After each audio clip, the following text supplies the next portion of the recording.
Drugs case में NCB full action में नजर आ रही है। एनसीबी ने पूछताछ के लिए 7 लोगों को समन जारी किया है, जिसमें दीपिका पादुकोण, सारा अली खान, श्रद्धा कपूर, रकुल प्रीत शामिल हैं। अब 25 सितंबर को दीपिका पादुकोण से पूछताछ होगी, जबकि सारा अली खान और श्रद्धा कपूर से 26 सितंबर को सवाल जवाब किए जाएंगे। आज एनसीबी ने रकुल प्रीत और सिमोन खंबाटा को पूछताछ के लिए बुलाया है। रकुल कल रात ही हैदराबाद से मुंबई पहुंची हैं। एनसीबी का समन जाने के बाद दीपिका पादुकोण ने वकीलों से सलाह ली। ये बातचीत वीडियो कॉन्फ्रेंसिंग के जरिए की गई। दीपिका गोवा में फिल्म की शूटिंग कर रही थी, जिसके बाद अब मुंबई का रुख किया है। दीपिका का नाम करिश्मा के साथ ड्रग्स चैट में आया है। करिश्मा को भी एनसीबी ने समन भेजकर बुलाया है। सारा अली खान और श्रद्धा कपूर को समन देने एनसीबी की टीम घर पहुंची। श्रद्धा कपूर ने जया साहा के साथ ड्रग्स को लेकर चैट की थी, जिसे लेकर सवाल जवाब किए जाएंगे। वहीं रिया चक्रवर्ती ने पूछताछ में सारा अली खान का नाम लिया है, जिसने केदारनाथ की शूटिंग के दौरान ड्रग्स लेने की बात कही थी। इतना ही नहीं, सुशांत के फार्म हाउस में होने वाली ड्रग्स पार्टी में भी श्रद्धा और सारा के आने का खुलासा हुआ है। 26 सितंबर को सुबह 11 बजे श्रद्धा और सारा से सवाल जवाब किए जाएंगे। पहले मुंबई एनसीबी यूनिट समीर वानखेड़े की टीम सारा अली खान और श्रद्धा कपूर से पूछताछ करेगी। ये पूछताछ 16/2020 वाली एफआईआर को लेकर होगी। वहीं दूसरे राउंड में दिल्ली एनसीबी के केपीएस मल्होत्रा की टीम सवाल जवाब करेगी, जिसमें 15/2020 की शिकायत को लेकर सवाल जवाब होंगे। सूत्रों के मुताबिक दोनों पूछताछ मुंबई के एनसीबी हेडक्वार्टर में होगी। मुंबई में कुछ और ड्रग्स पैरलर पर एनसीबी की नजर है, जिसे लेकर आज रेड पड़ सकती है। वहीं कल एनसीबी ने लगातार तीसरे दिन जया साहा और क्वान के सीईओ ध्रुव से सवाल जवाब किए, जबकि ड्रग्स के दलदल में फिल्म के बाद टीवी सितारों का भी नाम सामने आया है, जिसे लेकर सनम जौहर और अभी गैल से कल पूछताछ की गई। मुंबई जेल में 2 हफ्ते बिताने के बाद एक्ट्रेस रिया चक्रवर्ती ने दूसरी बार जमानत के लिए गुहार लगाई है। आज रिया चक्रवर्ती की जमानत याचिका पर सुनवाई हो सकती है। कल बारिश की वजह से सुनवाई टल गई थी। वहीं शौविक की बेल को लेकर भी आज सुनवाई हो सकती है। अपनी जमानत याचिका में रिया ने सुशांत को लेकर चौंकाने वाली दलील दी है। रिया का कहना है कि सुशांत ड्रग्स के लिए अपने करीबियों का इस्तेमाल करता था। वहीं अब तक सिर्फ सुशांत के ही ड्रग्स लेने के सबूत मिले हैं। इतना ही नहीं, रिया की ओर से कहा गया कि सुशांत अगर होता तो उसे सिर्फ 1 साल की सजा मिलती, जबकि रिया पर जिन धाराओं में केस दर्ज है उसमें 10 साल तक की सजा का प्रावधान है। अनुराग कश्यप पर यौन शोषण का आरोप लगाने वाली पायल घोष कल एनसीबी के दफ्तर पहुंची, जहां अनुराग पर ड्रग्स लेने का आरोप लगाया। पायल का कहना था कि जिस वक्त अनुराग ने बदसलूकी की वो गांजे के नशे में थे। इससे पहले पायल ने अनुराग के खिलाफ मुंबई पुलिस में यौन शोषण का केस दर्ज कराया था।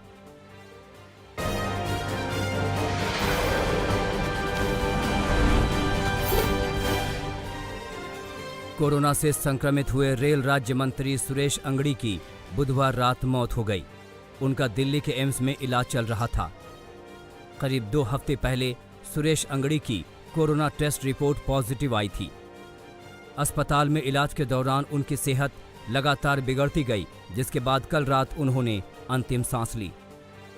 सुरेश अंगड़ी के निधन पर प्रधानमंत्री नरेंद्र मोदी समेत केंद्रीय मंत्रिमंडल और विपक्ष के नेताओं ने गहरा दुख जताया है।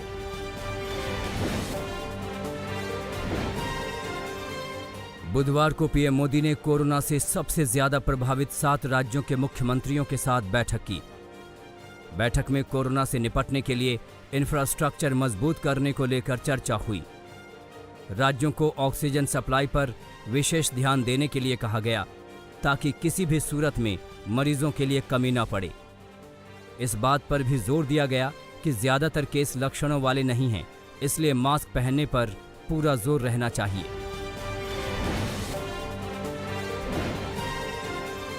दिल्ली में कोरोना की दूसरी लहर थमने का नाम नहीं ले रही है। 24 घंटे में राजधानी में 3,700 से ज्यादा नए मामले सामने आए हैं, जबकि 36 मरीजों ने दम तोड़ दिया। ऐसे हालात के बीच दिल्ली के अस्पतालों में ऑक्सीजन की दिक्कत हो रही है। स्वास्थ्य मंत्री सत्येंद्र जैन के मुताबिक कुछ अस्पतालों में ऑक्सीजन स्टॉक 7 दिन से कम है। उधर डिप्टी सीएम मनोज सिसोदिया को बुखार की शिकायत के बाद दिल्ली के एलएनजेपी अस्पताल में भर्ती कराया गया है। सिसोदिया 14 सितंबर से कोरोना संक्रमित हैं।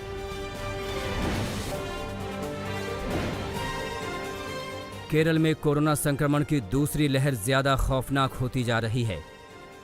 बुधवार को राज्य में रोजाना दर्ज होने वाले मरीजों का आंकड़ा 5000 पार कर गया।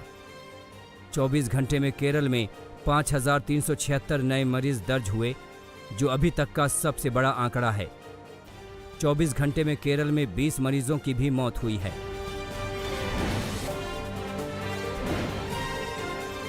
मुजफ्फरपुर में 20 साल की एक लड़की की कोरोना से मौत हो गई। छात्रा रविवार को ही पटना से नीट परीक्षा देकर लौटी थी। बुखार और पेट दर्द की शिकायत के बाद छात्रा को अस्पताल ले जाया गया, जिसके बाद उसका कोरोना टेस्ट हुआ, जिसमें वो संक्रमित पाई गई। छात्रा को एसकेएमसीएच अस्पताल में भर्ती कराया गया, लेकिन इलाज के दौरान उसकी मौत हो गई। छात्रा के परिजनों का भी कोविड टेस्ट कराया गया, जिसमें 3 लोग पॉजिटिव आए हैं।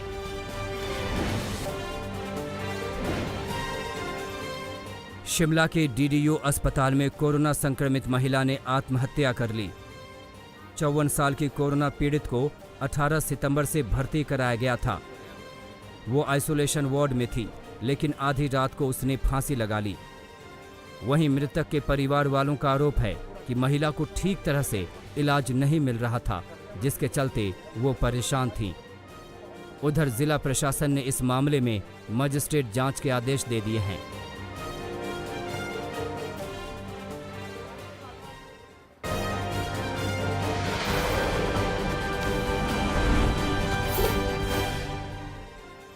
बिहार के पूर्व डीजीपी गुप्तेश्वर पांडे ने वीआरएस लेने के बाद राजनीति में जाने के संकेत दे दिए हैं। वीआरएस पर फेसबुक लाइव में गुप्तेश्वर पांडे ने इस बात का खुलासा किया है। गुप्तेश्वर ने कहा कि अगर मौका मिला तो वो चुनाव लड़ेंगे। साथ ही गुप्तेश्वर पांडे ने नीतीश कुमार की जमकर तारीफ की।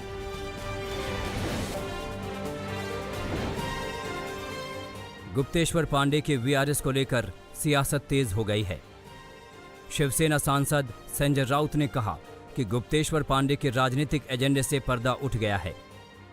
वहीं गुप्तेश्वर पांडे ने शिवसेना पर बिहार के लोगों को अपमानित करने का आरोप लगाया। मेरी अनुशंसा पर बिहार सरकार ने सुशांत वाले मामले को जो सीबीआई को सौंप दिया, उस पर भी हल्ला हुआ कि अधिकार ही नहीं है। माननीय सर्वोच्च न्यायालय ने अपने वर्डिक्ट में ये भी इस्टेब्लिश कर दिया कि जो भी बिहार सरकार ने ये काम किया सर्वोच्च सीबीआई को केस सौंपने का, उसमें कुछ भी गैर कानूनी नहीं। गुप्तेश्वर पांडे को अब राजनीतिक पार्टियों से ऑफर आने शुरू हो गए हैं। बिहार के मंत्री ने गुप्तेश्वर पांडे को एनडीए में शामिल होने का न्योता दिया है, जिनका कहना है कि गुप्तेश्वर के एनडीए में शामिल होने से गठबंधन को मजबूती मिलेगी।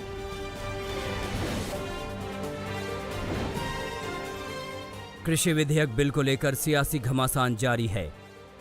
संसद परिसर में विपक्षी पार्टियों ने सरकार के खिलाफ विरोध प्रदर्शन किया।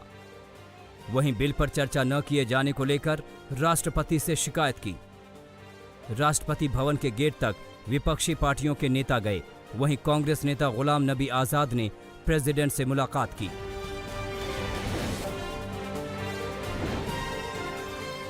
पंद्रह महीने से शांत नजर आ रहे नवजोत सिंह सिद्धू भी अब कृषि बिल को लेकर सक्रिय हो गए। सिद्धू अमृतसर में बिल के खिलाफ हुए प्रदर्शन में शामिल हुए।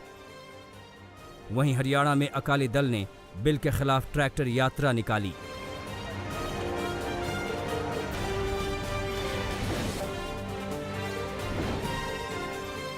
यूपी की योगी सरकार दीपावली के मौके पर पूर्वांचल के लोगों को बड़ी सौगात देने की तैयारी में है। योगी आदित्यनाथ ने दीपावली तक कुशीनगर हवाई अड्डे से अंतर्राष्ट्रीय उड़ानें शुरू करने का ऐलान किया है। पीएम मोदी की अध्यक्षता में इस साल जून में हुई केंद्रीय मंत्रिमंडल की बैठक में कुशीनगर को एक अंतर्राष्ट्रीय हवाई अड्डे के रूप में मान्यता देने का फैसला हुआ था।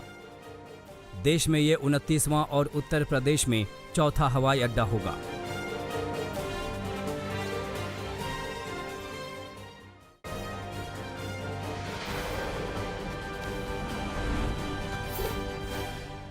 मुंबई में भारी बारिश ने एक बार फिर लोगों की मुश्किलें बढ़ा दी हैं।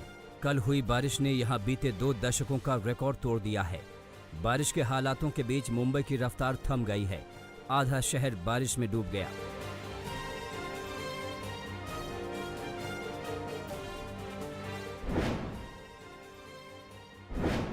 भारी बारिश के बाद मुंबई के कई इलाकों में जल जमाव देखने को मिला।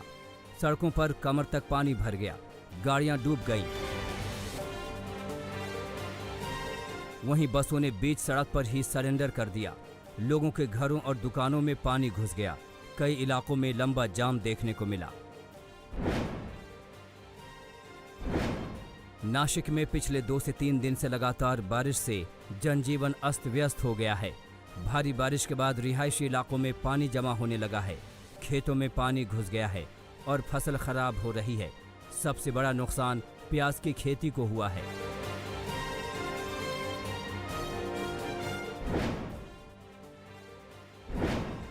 छत्तीसगढ़ के कोरिया में भारी बारिश के बाद खांडा बांध टूटने से तबाही का मंजर देखने को मिला। बांध का पानी आसपास के इलाकों में फैल गया। वहीं कई गांव अब इसकी चपेट में आ गए हैं, जिसके बाद बाढ़ जैसे हालात बन गए हैं।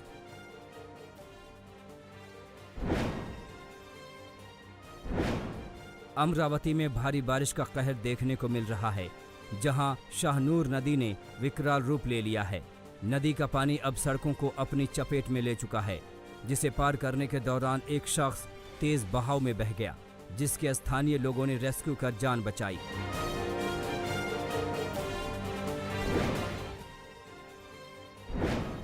उज्जैन में भारी बारिश के बाद शिप्रा नदी ने विकराल रूप ले लिया है। रामघाट में कई मंदिर पानी में डूब गए। नदी के सभी घाट भी पानी में पूरी तरह से जलमग्न दिखाई दिए। शिप्रा नदी में आई इस बाढ़ की वजह से नदी के आसपास के लोगों के आवागमन पर प्रतिबंध लगा दिया गया है।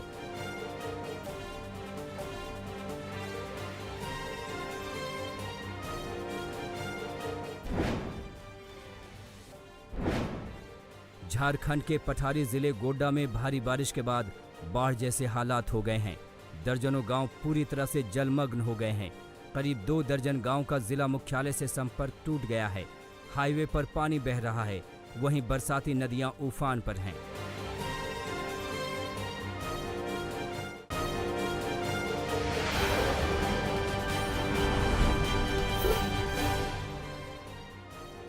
सोनीपत के एक निजी दफ्तर में एक शख्स की लाश पंखे से लटके मिली। मृतक सुमित पर 2 हत्याओं समेत कई मामले दर्ज थे। परिवार वालों का आरोप है कि सुमित की हत्या कर उसके शव को फांसी पर लटकाया गया है। दिल्ली के नजदीक ग्रेटर नोएडा में एक बुजुर्ग को सड़क पर बुरी तरह मारपीट कर घसीटा गया। हैरत अंगेज बात यह है कि बुजुर्ग के साथ ऐसी हैवानियत करने वाले उसके अपने बेटे ही हैं। इस घटना का वीडियो भी वायरल हो गया, जिसके बाद पुलिस ने तलाश करते हुए दोनों आरोपी बेटों को गिरफ्तार कर लिया।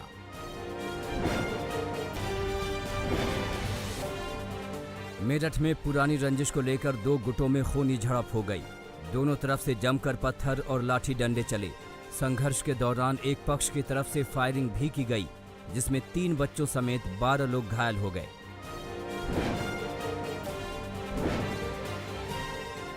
दिल्ली से सटे गाजियाबाद में एक मकान में घुसे डकैतों ने कोहराम मचा दिया। बदमाशों ने हथियार के दम पर घर वालों को बंधक बना लिया और घर से करीब 5 लाख के जेवरात और कैश लूट लिए। इस दौरान परिवार के लोगों से मारपीट भी की गई, जिसमें कुछ लोग जख्मी हो गए हैं। बदमाशों का अभी तक कोई सुराग नहीं लगा है।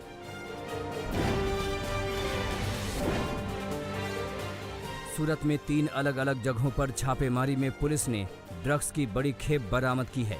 एक कार की जांच के दौरान 1 किलो से ज्यादा MD नाम की नशीली दवा बरामद हुई है, जिसकी कीमत 1 करोड़ से ज्यादा है।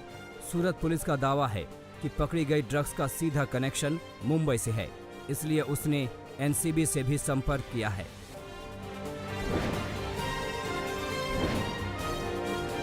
भरतपुर में एक पेट्रोल पंप पर सैकड़ों लोगों ने हंगामा मचा दिया। लोगों का आरोप था कि पंप पर पानी मिलाकर पेट्रोल दिया जा रहा है। दरअसल इस पंप से पेट्रोल भरवाने के बाद कई लोगों की गाड़ियों के इंजन ठप हो गए। मैकेनिक को दिखाने पर पता चला कि इंजन में पानी भरा है, जिसके बाद लोगों ने पंप पर पहुंचकर बवाल कर दिया।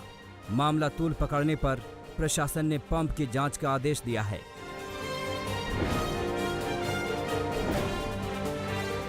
मथुरा में फर्जी कोरोना सैंपल के मामले में 3 डॉक्टरों पर कार्रवाई की गई है।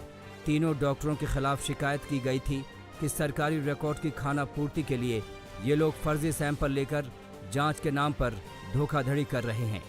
इसका एक वीडियो भी वायरल हुआ था, जिसकी जांच के बाद मामला सही पाया गया। प्रशासन ने तीनों के निलंबन की सिफारिश कर दी है।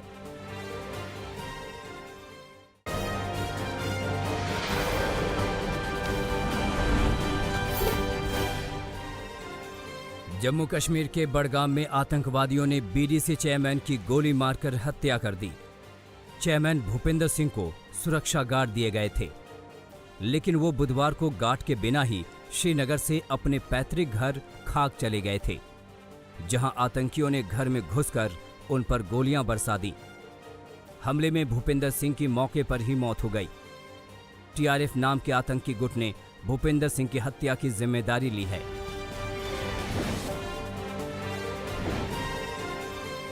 कानपुर में प्रेमी जोड़ों के अश्लील वीडियो बनाकर उन्हें ब्लैकमेल करने का सनसनीखेज मामला सामने आया है। पुलिस को इस तरह के कई वीडियो और पीड़ितों का ब्यौरा भेजकर शिकायत की गई है। शिकायत में कहा गया है कि कानपुर देहात में एक पूरा गैंग सक्रिय है, जो प्रेमी जोड़ों पर घात लगाए रहता है। वीडियो लीक करने की धमकी देकर कई लड़कियों से रेप भी किया गया है।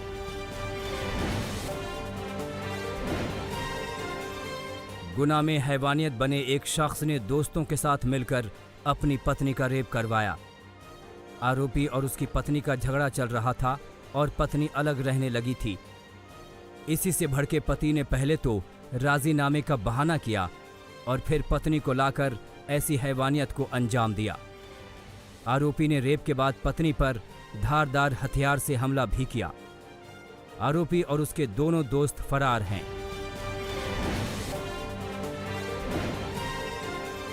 अलीगढ़ में बीजेपी की महिला नेता ने अपने वरिष्ठ के खिलाफ उत्पीड़न का आरोप लगाया है। महिला ने बाकायदा एक प्रेस कॉन्फ्रेंस करके आरोपों का चिट्ठा खोल दिया। महिला नेता के मुताबिक अल्पसंख्यक मोर्चा के महानगर अध्यक्ष ने उन्हें कई बार गलत नीयत से छूने की कोशिश की। विरोध करने पर नेता ने महिला के घर पर हमला करवा दिया।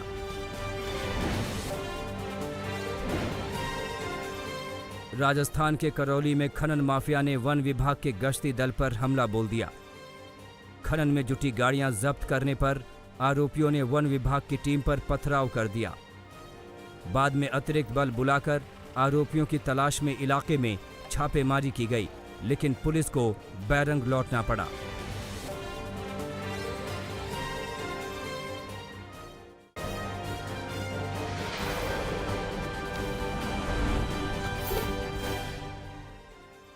चीनी राष्ट्रपति शी जिनपिंग ने संयुक्त राष्ट्र महासभा को संबोधित करते हुए कहा है कि चीन किसी भी देश के साथ कोल्ड वॉर या हॉट वॉर लड़ने का इरादा नहीं रखता। बता दें कि हाल के दिनों में चीन के साथ कई देशों का सीमा विवाद काफी बढ़ गया है।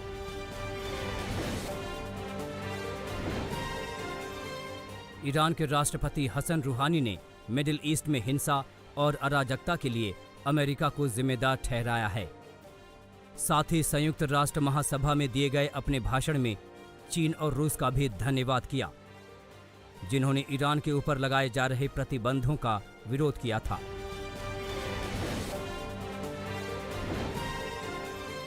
चीनी कंपनी हुआवे ने अमेरिका से अनुरोध किया है कि अमेरिका हुआवे पर लगाए गए व्यापार प्रतिबंधों पर पुनर्विचार करे। हुआवे के मुताबिक व्यापार प्रतिबंधों के कारण विश्व स्तर पर आपूर्तिकर्ताओं को नुकसान पहुंच रहा है।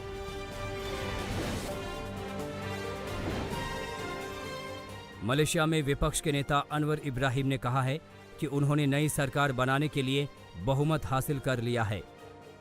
वो जल्द ही प्रधानमंत्री के रूप में अपनी नियुक्ति को औपचारिक करने के लिए वहां के राजा से मुलाकात करेंगे।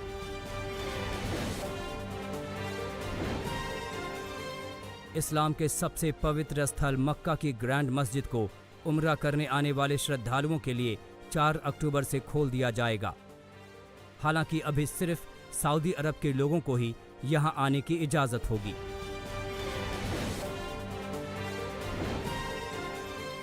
सिख धर्म के संस्थापक गुरु नानक देव की 481वीं पुण्यतिथि के मौके पर करीब 4000 पाकिस्तानी सिखों ने गुरुद्वारा करतारपुर साहिब में मत्था टेका। हालांकि इस मौके पर किसी भी भारतीय सिख श्रद्धालु को वहां आने की अनुमति नहीं दी गई।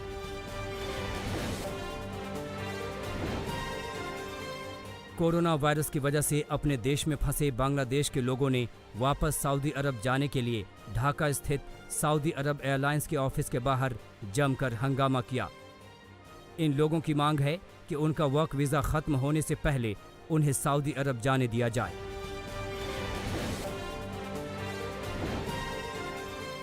अमेरिका के लॉस एंजलिस के जंगलों में लगी आग को लॉस एंजलिस काउंटी के इतिहास की सबसे बड़ी आग करार दिया गया है।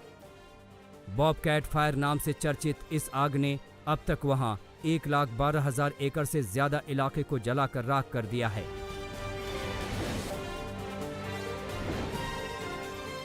अंतर्राष्ट्रीय अंतरिक्ष स्टेशन को अपनी कक्षा से दूसरी जगह शिफ्ट किए जाने की खबर सामने आई है।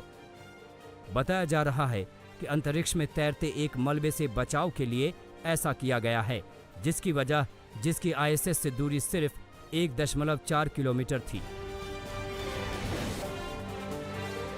नमस्कार, मैं हूं अंजना ओम कश्यप। हमें उम्मीद है ये वीडियो आपको पसंद आया होगा।